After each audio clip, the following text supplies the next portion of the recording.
This viral startup was a masterpiece, but the genius behind it all was fired.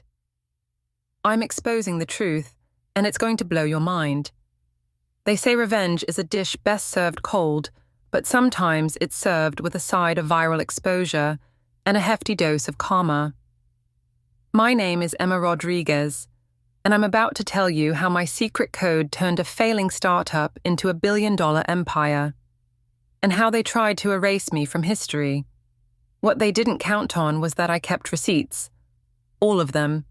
You've probably heard of Nexaflow. Hell, you've probably used their app. It's the productivity platform that revolutionized remote work, the one that celebrities swear by, the one that went from zero to unicorn status in 18 months. The tech blogs called it the overnight success story of the decade. Forbes put the CEO, Marcus Blackwood, on their cover with the headline, "The Visionary Who Cracked the Code of Modern Work." But here's what they didn't tell you. Marcus Blackwood couldn't code his way out of a paper bag if his life depended on it. The real genius behind Nexaflow's meteoric rise, that would be me. And I have the commits to prove it. Let me take you back to where it all began. Picture this, a cramped WeWork space in Austin, Texas, circa January 2023. The kind of place where dreams go to die slowly, surrounded by motivational posters and overpriced cold brew. I was employee number 4 at what was then called Collab Space, a name so generic it made me wince every time I had to say it in meetings. I'd been recruited by Marcus through a mutual friend from my previous job at Datasoft Solutions. At 28, I was already considered a senior full-stack developer with a specialty in scalable architecture and user experience optimization. My portfolio included 3 successful app launches and a patent for a real-time collaboration algorithm that was still generating licensing revenue for my former employer. Marcus sold me on the vision during our first coffee meeting. "We're going to create the future of work," he said, his eyes gleaming with that particular brand of startup founder enthusiasm. "A platform that doesn't just manage projects, but actually predicts and adapts to team dynamics. Something that learns from user behavior and optimizes workflows automatically." It sounded ambitious, maybe too ambitious. But I was coming off a burnout from my corporate job, and the idea of building something from scratch, of having creative freedom, was intoxicating. Plus, Marcus offered me a competitive salary and a generous equity package. 10% of the company, he said, for someone of my caliber. The first red flag should have been the existing code base, or rather, the lack of one. Despite being 6 months into development, CollabSpace had nothing more than a basic login system and a few mock-up screens. The previous developer had quit, leaving behind code that looked like it was written by someone who had learned programming from YouTube tutorials. "We need to start fresh," Marcus told me during my first week. "Clean slate, you have complete creative freedom." Complete creative freedom. Those words would come back to haunt me. I spent the first month analyzing the market, studying competitor platforms, and mapping out a comprehensive architecture. The more I dug into the problem space, the more I realized that everyone was approaching team collaboration wrong. They were building tools for how people thought they worked, not how they actually worked. That's when I developed what I privately called the Harmony Engine. It wasn't just an algorithm, it was a complete behavioral prediction system that could analyze team communication patterns, identify bottlenecks before they became problems, and suggest optimizations in real time. The core innovation was in how it processed natural language to understand context, sentiment, and urgency levels across different communication channels. The breakthrough came during a particularly brutal all-nighter in March 2023. I was debugging a memory leak in the notification system when I had an epiphany about data flow patterns. What if instead of treating each user interaction as a discrete event, we could model the entire team's workflow as a dynamic system? What if we could predict not just what someone would do next, but what they should do next for optimal team performance. I spent the next 72 hours coding what would become the foundation of Nexaflow's success. The Harmony engine wasn't just predicting user behavior, it was actively shaping it. It would subtly adjust interface elements, recommend timing for messages, and even influence the order in which tasks were presented to different team members based on their psychological profiles and current workload. The ethics of this approach bothered me initially. Were we manipulating users? But as I tested the system with our small internal team, the results were undeniable. Productivity increased by 40%. Team satisfaction scores went through the roof. Conflicts decreased by 60%. We weren't manipulating people. We were helping them become the best versions of themselves. Marcus was ecstatic when I demonstrated the prototype. "This is it, Emma," he said, practically vibrating with excitement. "This is what's going to make us different from everyone else. How soon can you have it ready for beta testing?" "Give me another month," I told him. "I need to optimize the machine learning components and build out the security framework." That month turned into the most productive period of my career. I was writing code 18 hours a day, fueled by a combination of caffeine and pure creative passion. The Harmony engine evolved from a simple prediction algorithm into a comprehensive behavioral optimization platform. It could analyze video calls to detect stress levels, parse email tone to prevent miscommunications, and even suggest optimal meeting times based on participants' circadian rhythms and productivity patterns. The secret sauce was in the integration. While other platforms treated communication, task management, and team analytics as separate functions, the Harmony engine unified them into a single learning system. Every interaction fed back into the algorithm, making it smarter and more personalized over time. By May 2023, we had a working beta that was unlike anything else in the market. The user experience was seamless to the point of being almost magical. Tasks appeared exactly when you needed them. Messages arrived at the perfect moment. Meetings were scheduled when all participants were at their peak performance levels. It felt less like using software and more like having a personal assistant who understood your team better than you did. Marcus decided to rebrand the platform as Nexaflow for the official launch.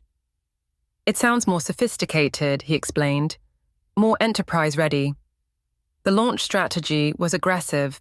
Marcus had connections in the tech press and a talent for storytelling that I had to admire. He positioned Nexaflow as the first AI-powered productivity platform that actually understands human nature. The demos were flawless. Early adopters were raving about productivity gains they'd never experienced before. But here's where things started to get weird. In every interview, every press release, every investor pitch, Marcus talked about Nexaflow as if it were entirely his creation. He'd throw around technical terms he'd learned from me, describing proprietary algorithms and breakthrough innovations, without ever mentioning that he hadn't written a single line of code. "It's better for the company if I'm the face of the technology," he explained when I confronted him about it. "Investors want to fund visionaries, not engineers. Don't worry, your contributions are well documented internally. When we go public, you'll get full credit." I was naive enough to believe him. After all, I had my equity, my position as CTO, and a clear paper trail of my contributions. The code was in my GitHub commits, time-stamped and signed. What could go wrong? Everything, as it turned out. The first major client was a Fortune 500 consulting firm with 8,000 employees. They'd been struggling with remote work coordination since the pandemic, and their productivity metrics were abysmal. Within 3 months of implementing Nexaflow, they reported a 35% increase in project completion rates and a 50% reduction in internal conflicts. Word spread quickly. Soon we had clients like Tesla, Netflix, and Goldman Sachs. The platform was processing millions of interactions daily, and the Harmony engine was learning and adapting at an unprecedented rate. We went from a 4-person startup to a company with 60 employees in 6 months. The growth was intoxicating, but it also changed the dynamics of our little team. Marcus hired a bunch of MBA types who spoke in buzzwords and spent more time in meetings than actually building anything. I found myself increasingly isolated, spending most of my time maintaining and optimizing the core system, while everyone else focused on scaling and market penetration. The real turning point came in September 2023, when we closed our Series A funding round, $15 million led by Andreessen Horowitz, with participation from several other top-tier VCs. The valuation was $80 million, which meant my 10% equity was worth $8 million on paper. I should have been celebrating. Instead, I was working around the clock to keep the platform stable as our user base exploded. The Harmony engine was processing more data than I'd ever designed it to handle, and I was the only person who understood its architecture well enough to optimize it. That's when Marcus hired David Chen as our new head of engineering. David had an impressive resume: MIT, Google, Facebook, but he'd never built anything from scratch. He was brought in, Marcus explained, to professionalize our engineering practices and prepare for enterprise-scale growth. David's first initiative was to conduct a comprehensive code audit. "We need to understand exactly what we're working with," he told me during our first one-on-one meeting. "Some of this code is unconventional." Unconventional. That was David's diplomatic way of saying he didn't understand it. The Harmony engine was built using a hybrid architecture that combined traditional machine learning with some novel approaches I'd developed for real-time behavioral analysis. It wasn't the kind of code you'd find in a computer science textbook, but it worked beautifully. Over the next few weeks, David brought in a team of contractors to document and refactor the codebase. I watched in horror as they dissected my elegant algorithms, trying to fit them into standard frameworks that would inevitably make them slower and less effective. "This is going to break everything," I warned Marcus. "The Harmony engine isn't just code, it's a complete system. You can't just swap out components without understanding how they interact." "Emma, I appreciate your concern," Marcus replied, using that condescending tone he'd developed since becoming a visionary CEO. "But we need to think about the long-term sustainability of our platform. David's approach will make the code more maintainable and allow us to scale our engineering team." I bit my tongue and tried to work with David's team. I really did. But watching them attempt to improve my code was like watching someone try to fix a Swiss watch with a hammer. They kept breaking things that had worked perfectly for months, then spending days trying to figure out why the platform was behaving erratically. The breaking point came in November 2023. David's team had been working on a simplified version of the Harmony engine that would be easier to maintain and extend. They'd been at it for 6 weeks, and the results were catastrophic. User engagement dropped by 20%. Client complaints started pouring in. The platform that had been running smoothly for months suddenly felt clunky and unpredictable. I spent a weekend fixing the most critical issues, essentially rebuilding core components that David's team had mangled. By Monday morning, the platform was stable again, but I was exhausted and frustrated. "We need to talk," I told Marcus, cornering him in his office. "This can't continue. David's team is destroying what we've built." Marcus looked uncomfortable. "Emma, I understand you're protective of your code, but we need to be realistic about our growth trajectory. The current architecture might have worked for a smaller user base, but we're talking about millions of users now. We need enterprise-grade solutions." "The architecture is fine," I insisted. "It's designed to scale. The problem is that David's team doesn't understand how it works, so they're trying to force it into patterns they're familiar with.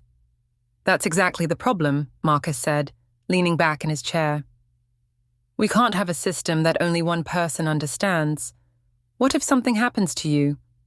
What if you decide to leave? We need to have institutional knowledge. I stared at him, trying to process what he was really saying. Are you asking me to leave? Of course not, he said quickly. But we need to have contingency plans. We need to have systems that can be maintained by any competent engineer. Any competent engineer. The phrase echoed in my head as I walked back to my desk. After 10 months of 18-hour days, after building something that had generated millions in revenue, after creating technology that was genuinely revolutionary, I was being told that any competent engineer could do what I did. I started documenting everything. Every algorithm, every decision, every architectural choice. I created comprehensive documentation that would allow someone else to maintain and extend the Harmony engine. It took me 3 weeks of additional 18-hour days, but I wanted to make sure the platform would survive even if I wasn't there. The documentation turned out to be my salvation, though not in the way I expected. The axe fell on a Thursday in December 2023. Marcus called me into his office at 4 p.m., along with Jennifer from HR. I knew immediately what was happening. I'd been through enough corporate layoffs to recognize the setup. Emma, we need to talk about your role at Nexaflow, Marcus began, not meeting my eyes. The company is evolving, and we need to make some difficult decisions about our team structure. Jennifer slid a document across the table.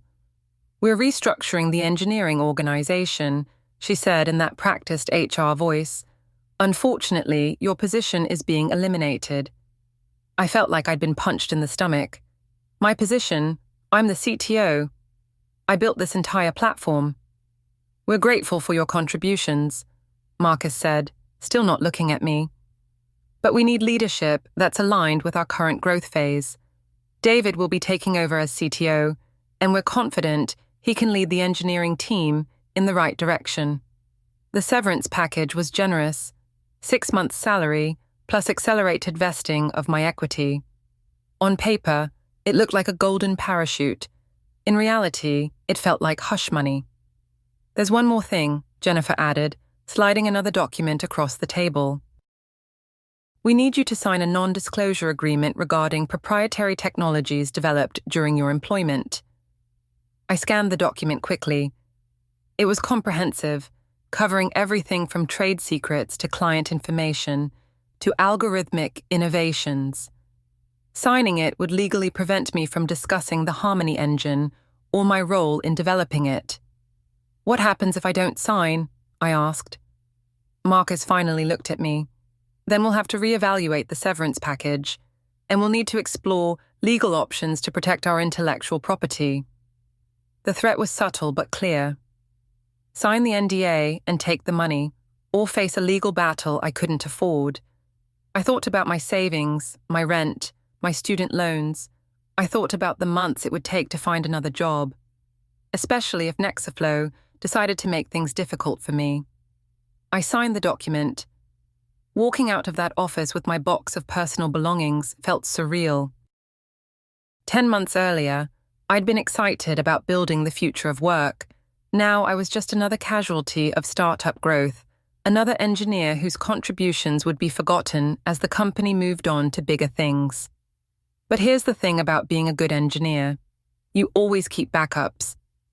Throughout my time at Nexaflow, I'd been meticulous about maintaining personal copies of my work.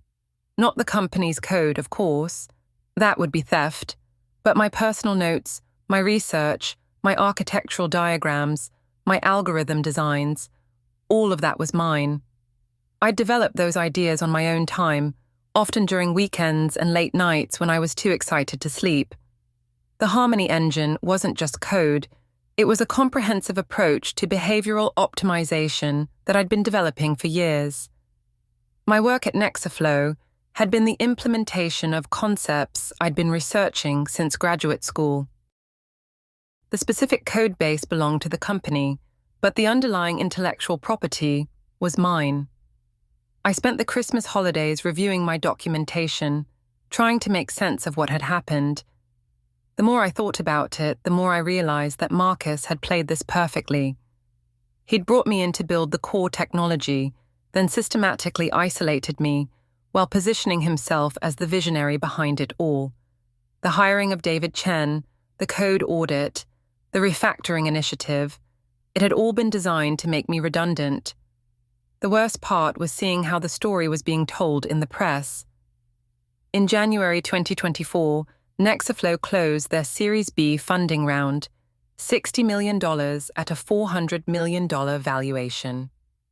Every article about the funding mentioned Marcus's breakthrough innovations in AI-powered productivity and his proprietary algorithms that are revolutionizing team collaboration. Not a single article mentioned my name. Not one. I watched from the sidelines as Nexaflow continued to grow. The platform was still running on my architecture, still using my algorithms, still generating revenue from my innovations. But according to the official story, Marcus Blackwood was the sole genius behind it all. The breaking point came in March 2024, when Marcus gave a keynote speech at South by Southwest. I watched the live stream from my apartment, eating takeout Chinese food and questioning all my life choices. Marcus was on stage, talking about the future of human-AI collaboration and the algorithmic breakthrough that made Nexaflow possible. He was describing my work. Word for word, he was explaining concepts I'd developed, using metaphors I'd created, discussing technical details he'd learned from me. The audience was eating it up, giving him a standing ovation for innovations that had kept me awake for months. That's when I decided to fight back. Not with lawyers or lawsuits. I couldn't afford that kind of battle. But with something more powerful, the truth. I started documenting everything. Every email, every commit, every conversation I could remember. I reached out to former colleagues who'd witnessed my work. I gathered evidence of my contributions, building a comprehensive case that would be impossible to refute. The challenge was the NDA. I couldn't discuss Nexaflow's proprietary technology, but I could discuss my own intellectual property. I could talk about the research I'd done before joining the company, the algorithms I'd developed on my own time, the innovations that had been inspired by my previous work. I decided to go public with my story, but I needed to be strategic about it. A blog post would be ignored, a social media rant would be dismissed, but a comprehensive exposé with receipts. That might get attention. I spent 3 months preparing my case. I created a detailed timeline of my contributions, complete with timestamps and documentation. I reached out to beta testers who'd experienced the platform during my tenure, gathering testimonials about how dramatically it had improved after my algorithms were implemented. The smoking gun was a video I'd recorded in July 2023, demonstrating the Harmony Engine's capabilities for a client presentation. In the video, I was clearly explaining how the system worked, walking through the technical architecture and discussing future enhancements. Marcus was in the background, taking notes. I also had emails from Marcus praising my work, internal documents crediting my innovations, and commit logs showing that I'd written over 90% of the core platform code. The evidence was overwhelming, but I needed a platform that would reach the right audience. That's when I discovered Tech Truth, a new investigative journalism site that specialized in exposing startup fraud and corporate misconduct. They were small but growing, with a reputation for thorough research and fearless reporting. I reached out to their founder, investigative journalist, Alex Martinez, with a pitch. What if I told you that the biggest startup success story of 2024 was built on stolen intellectual property? Alex was skeptical at first. We get a lot of disgruntled employees claiming their former companies stole their ideas. He told me during our first phone call. What makes your case different? Documentation, I said. I have everything. Code commits, emails, video recordings, witness testimonials. I can prove that I developed the core technology that made Nexaflow successful, and I can prove that they're actively erasing my contributions from the record. Alex spent 2 weeks reviewing my evidence before agreeing to investigate. This is solid, he admitted, but you realize that going public with this will probably destroy your career in tech, right? Nexaflow has deep pockets and powerful investors. They'll come after you hard. I'd already considered that possibility. My savings were running low, and I hadn't been able to find another job. The tech industry was smaller than people realized, and word had apparently gotten around that I was difficult to work with and not a team player. Whether that was coincidence or deliberate sabotage, I couldn't prove. They've already destroyed my career, I told Alex. The question is whether I'm going to let them get away with it. Alex's investigation took 6 weeks. He interviewed former Nexaflow employees, analyzed the platform's technical architecture, and consulted with independent experts who confirmed that my algorithms were indeed revolutionary. He also discovered that several of Nexaflow's recent hires had been specifically recruited to reverse engineer my work and make it more maintainable. The article was published on June 15, 2024, with the headline, "The Genius Behind Nexaflow: How a billion-dollar startup was built on stolen code." It was comprehensive, well-researched, and absolutely devastating. Alex had done his homework. He'd found evidence of similar patterns at Marcus's previous companies, talented engineers who'd been hired to develop core technology, then systematically marginalized once their work was complete. He'd also discovered that Marcus had been shopping my algorithms to other companies, trying to license the technology as his own invention. The article included screenshots of my documentation, excerpts from my video demonstrations, and testimonials from colleagues who'd witnessed my work. It painted a clear picture of systematic intellectual property theft, complete with a timeline showing how Marcus had positioned himself as the sole creator of technology he'd had no role in developing. The response was immediate and explosive. The article went viral within hours, shared thousands of times on social media, and discussed on every major tech podcast. Hashtag Nexaflow scandal started trending on Twitter, with people sharing their own stories of startup founders taking credit for their employees' work. The tech press picked up the story immediately. TechCrunch, The Verge, Ars Technica, and Wired all published follow-up articles. The consensus was clear. If the allegations were true, Nexaflow was built on a foundation of intellectual property theft. Marcus's response was predictable. Nexaflow issued a statement denying all allegations and threatening legal action against former employees spreading false and defamatory information. They claim that all technology development had been a collaborative effort and that no individual contributor could claim sole credit for the platform's innovations. But the damage was done. Investors started asking questions. Clients began reviewing their contracts. The tech community, which had once celebrated Marcus as a visionary, began to view him with suspicion. The legal threats materialized quickly. 3 days after the article was published, I received a cease and desist letter from Nexaflow's attorneys, demanding that I retract my statements and stop discussing the company's proprietary technology. They accused me of violating my NDA and threatened to sue for damages. I'd been expecting this. Alex had connected me with a lawyer who specialized in intellectual property cases, someone who'd agreed to represent me pro bono in exchange for a percentage of any eventual settlement. Jennifer Kim was tough, experienced, and absolutely fearless when it came to taking on corporate bullies. Their legal position is weaker than they think, Jennifer told me after reviewing the cease and desist letter. The NDA covers proprietary technology, but it doesn't cover your own intellectual property. You have a clear case for ownership of the algorithms you developed, especially given your pre-existing research and documentation. Jennifer's response to Nexaflow's lawyers was swift and brutal. She not only rejected their demands, but filed a counterclaim for intellectual property theft, seeking damages for the unauthorized use of my algorithms and recognition of my contributions to the platform. The legal battle played out in the press as much as in the courtroom. Every filing, every motion, every hearing was covered by tech journalists hungry for updates on the scandal.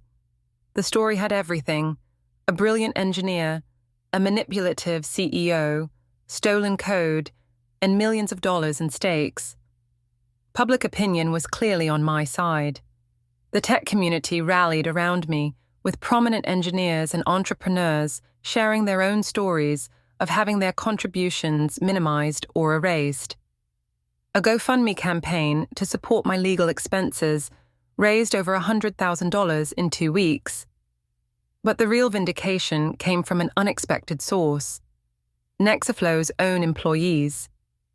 Several current and former engineers reached out to me privately, confirming that they'd witnessed my work and were willing to testify on my behalf. Some of them had been troubled by how my contributions had been erased from the company's official history. The breakthrough came when Sarah Chen, a senior engineer who joined Nexaflow just after my departure, went public with her own story. She'd been hired specifically to maintain and extend the Harmony engine, and she'd quickly realized that the system was far more sophisticated than anyone at the company understood. Emma's code was like nothing I'd ever seen, Sarah told Tech Truth in a follow-up interview. It was elegant, efficient, and incredibly sophisticated. When I tried to understand how it worked, I realized that no one else at the company really understood it either. They were just maintaining something they couldn't replicate. Sarah's testimony was particularly damaging because she'd been working directly with David Chen, who'd been claiming credit for maintaining and improving the platform. Her account made it clear that David's team had been struggling to understand my architecture, let alone improve it. The legal pressure was mounting, but Marcus wasn't going down without a fight. Nexaflow hired a top-tier law firm and launched an aggressive public relations campaign. They brought in crisis management consultants, arranged friendly interviews with sympathetic journalists, and started spreading rumors about my mental health and professional competence. The smear campaign was subtle but effective. Stories appeared in tech blogs questioning my version of events, suggesting that I was a disgruntled employee who was exaggerating my contributions. Anonymous sources claimed that I'd been difficult to work with and had inflated my role in the company's success. For a few weeks, the narrative began to shift. Maybe I was just another engineer looking for recognition. Maybe my contributions had been less significant than I claimed. Maybe Marcus really was the visionary behind Nexaflow's success. Then Alex Martinez published his follow-up investigation. Alex had been busy during the legal battle, reaching out to Nexaflow's clients and conducting his own technical analysis of the platform. What he discovered was damning. Since my departure, Nexaflow's innovation had essentially stopped. The platform was still running on my original architecture, with only minor updates and bug fixes. The revolutionary features that had made Nexaflow successful hadn't been improved or extended in any meaningful way. More importantly, Alex had found evidence that Marcus had been actively shopping my algorithms to other companies, trying to license the technology as his own invention. He'd approached several competitors with proposals for proprietary productivity optimization algorithms that were clearly based on my work. The second article was even more devastating than the first. It painted a picture of a CEO who'd built his entire reputation on stolen intellectual property, then failed to innovate once the original creator was gone. The evidence was overwhelming and impossible to refute. Public opinion swung decisively in my favor. The tech community, which had been wavering, now saw Marcus as a fraud who'd taken credit for someone else's genius. Nexaflow's stock price, they'd gone public in April 2024, plummeted by 40% in a single day. The end came swiftly. Faced with mounting legal pressure, tanking stock prices, and a full-scale investor revolt, Nexaflow's board of directors demanded Marcus's resignation. He stepped down as CEO in August 2024, less than 2 months after my story went public. But the real victory came a week later, when Nexaflow's new CEO, interim leader, Patricia Williams, reached out to me directly. The company wanted to settle the lawsuit and, more importantly, they wanted to offer me a position as Chief Technology Officer. "We need someone who understands the platform's architecture," Patricia told me during our first phone call. "The current team is struggling to maintain the system, let alone improve it. We need the person who created it." The offer was generous, a substantial salary, significant equity, and most importantly, full public recognition of my contributions to Nexaflow's success. They also agreed to issue a public statement acknowledging that I had been the primary architect of the platform's core technology. I accepted the offer, but with conditions. I wanted complete creative control over the platform's technical direction. I wanted to build a team of engineers who understood and respected the existing architecture. And I wanted a clear path to implementing the improvements I'd been planning before my departure. Returning to Nexaflow in September 2024 felt surreal. The company had grown to over 200 employees, with offices in Austin, San Francisco, and New York. The platform was serving millions of users and generating hundreds of millions in revenue. But underneath the success, I could see the technical debt that had accumulated during my absence. David Chen had been quietly let go during the transition, along with several other executives who'd been complicit in erasing my contributions. The engineering team was demoralized and confused, struggling to maintain a system they didn't fully understand. My first priority was stabilizing the platform. Over the previous months, performance had degraded significantly as the team had made changes without understanding their implications. I spent my first few weeks reviewing the code base, identifying problems, and implementing fixes. The improvements were immediate and dramatic. User engagement increased by 25% within the first month. Client satisfaction scores improved across the board. The platform that had been struggling under its own complexity was suddenly running smoothly again. But I wasn't content with just fixing what was broken. I'd spent months thinking about how to improve the Harmony engine, and I finally had the opportunity to implement those ideas. I began working on what I called Harmony Engine 2.0, a complete reimagining of the behavioral optimization system that would make the original look primitive by comparison. The new system incorporated advances in machine learning that had emerged over the past year, along with new insights I'd gained from analyzing user behavior patterns. It could predict team dynamics with unprecedented accuracy, optimize workflows in real time, and even suggest organizational changes that would improve overall productivity. More importantly, I was building it with a team of engineers who understood and respected the underlying architecture. I'd recruited carefully, looking for people who shared my vision of technology that enhanced human potential rather than replacing it. The launch of Harmony Engine 2.0 in January 2025 was a triumph. The improvements were immediately apparent to users, who reported productivity gains that exceeded even our most optimistic projections. The tech press, which had been skeptical of Nexaflow's ability to innovate without Marcus, was forced to acknowledge that the company was stronger than ever. But the real satisfaction came from seeing my name in the press coverage. For the first time since Nexaflow's inception, the articles about the company's innovations mentioned the actual creator of the technology. My contributions were finally being recognized, my vision was being implemented, and my intellectual property was being protected. The legal settlement with the previous leadership team was finalized in March 2025. Marcus was required to pay substantial damages for intellectual property theft, and he was permanently banned from claiming credit for my work. More importantly, the settlement established a legal precedent that would protect other engineers from similar exploitation. As I write this in July 2025, Nexaflow is thriving. The platform serves over 50 million users worldwide, and we're expanding into new markets and application areas.